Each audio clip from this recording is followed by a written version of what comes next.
असम के नेता गौरव गोगोई और उनकी पत्नी के लिए विवादों के बादल थमने का नाम नहीं ले रहे हैं। गौरव गोगोई के खिलाफ जारी विवाद ने एक बड़ा रूप ले लिया है।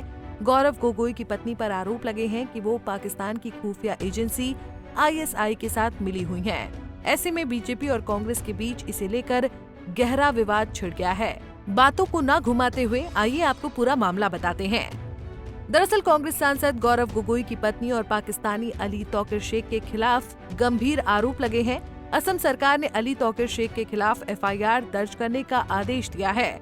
गौरव गोगोई की पत्नी ब्रिटिश नागरिक हैं। वहीं असम पुलिस अब अली तौकीर शेख और गौरव गोगोई की पत्नी एलिजाबेथ कोलबर्न के साथ लिंक पर जांच कर रही है। गौरव गोगोई की पत्नी और उनके साथी पर आरोप है कि वो पाकिस्तान की खुफिया एजेंसी ISI के साथ मिले हुए हैं। इससे पहले असम के मुख्यमंत्री हेमंत बिस्वा शर्मा ने X पर एक पोस्ट कर राज्य के सियासी गलियारों में सनसनी मचा दी थी। CM हेमंत शर्मा ने बिना किसी का नाम लिए लिखा कि ISI से कनेक्शन युवकों को ब्रेन वॉश करने और कट्टरपंथी बनाने के लिए पाकिस्तान दूतावास में ले जाने और पिछले 12 वर्षों से भारतीय नागरिकता लेने से इनकार करने के आरोपों के बारे में गंभीर सवालों के जवाब दिए जाने की आवश्यकता है। इसके बाद इसके ऊपर से पर्दा उठाया गौरव भाटिया ने। CM हेमंता का इशारा किस ओर था, ये जवाब दिया बीजेपी नेता गौरव भाटिया ने। इसी कड़ी में गौरव भाटिया ने कहा कि राष्ट्रीय सुरक्षा से जुड़े कुछ चिंताजनक तथ्य सामने आए। विपक्ष के उपनेता गौरव गोगोई की पत्नी एलिजाबेथ कोलबर्न के पाकिस्तान चुनाव आयोग के सलाहकार अली तौकीर शेख और ISI से संबंध पाए गए हैं। सुनिए क्या कुछ कहा गौरव भाटिया ने। In furtherance of the statement made by Mr. Rahul Gandhi that the fight of Mr. Rahul Gandhi and the Congress party is with the Indian state. So now will the Congress start supporting the ISI and Pakistan to make their political ends meet? Also, does this not jeopardize the national security of the country if Mr. Gaurav Gogoi continues on the important post of deputy leader of opposition, especially when he has access to very sensitive information pertaining to national security?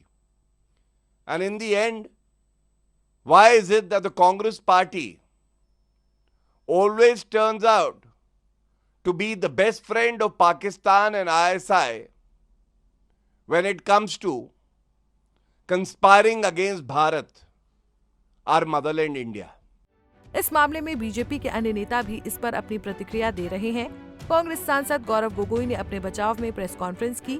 सुनिए क्या कुछ कहा गौरव गोगोई ने। उसमें असम के सभी लोगों ने मुख्यमंत्री का चेहरा देखा, उनके आंखों को देखा और देख के ही पता चल गया कि कुछ गड़बड़ है। मुख्यमंत्री के मन में कुछ चिंता है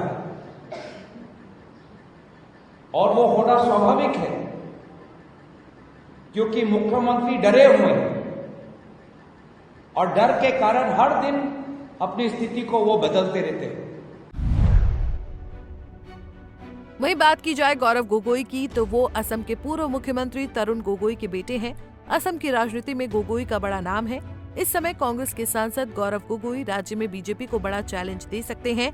अगर राज्य में कांग्रेस वापसी करती है तो गौरव गोगोई मुख्यमंत्री का चेहरा भी हो सकते हैं। गोगोई गांधी परिवार के नजदीक हैं। गोगोई की दिल्ली में अच्छी पकड़ है। यही वजह है कि आगामी चुनाव से पहले बीजेपी गोगोई पर आक्रामक हो गई है। भारतीय जनता पार्टी के राज्यसभा सांसद सुधांशु त्रिवेदी ने कांग्रेस सांसद गौरव गोगोई और उनकी पत्नी एलिजाबेथ गोगोई के जॉर्ज सोरोस ओपन सोसाइटी और पाकिस्तान सरकार के साथ कथित संबंधों पर चिंता व्यक्त की और मामले को चिंताजनक बताया। कांग्रेस के वरिष्ठ नेता और लोकसभा में उपनेता श्री गौरव गोगोई का जिस प्रकार के जॉर्ज सोरोस के इस फाउंडेशन के साथ कनेक्शन नजर आता है, पाकिस्तान की एम्बेसी में उनकी बातचीत की फोटो, पाकिस्तान की दूतावास में मधुर मनोभावों के साथ वार्तालाप करते हुए और भारत में आकर भारतीय सेना, भारतीय वायुसेना, भारतीय अर्धसैनिक बलों के विरुद्ध कटुतापूर्ण शब्दों का इजहार करते हुए ये बातें अब बहुत साफ दिखाई पड़ती हैं कि देश के ऊपर आघात करने के एजेंडा बहुत साफ है। बहरहाल गौरव गोगोई ने अपनी पत्नी पर लगे आरोपों को निराधार बताया है, लेकिन ऐसे किसी भी तरह के आरोपों को खारिज नहीं किया जा सकता है। ऐसा कोई भी हाई प्रोफाइल व्यक्ति जो राज्य की बागडोर संभाल सकता हो, उसके परिवार के किसी सदस्य पर इस तरह के आरोप देश की आंतरिक सुरक्षा के लिए भी खतरा है। इस मामले की जांच होनी चाहिए। अगर बात करें असम की राजनीति की, तो ये आने वाले चुनाव में देखना दिलचस्प होगा कि असम की जनता किसे अपना समर्थन देती है। Bureau report, Punjab Kesari TV. हमसे जुड़े रहने के लिए हमारे YouTube चैनल को सब्सक्राइब करें और नई वीडियो की नोटिफिकेशन के लिए बेल आइकॉन को दबाएं।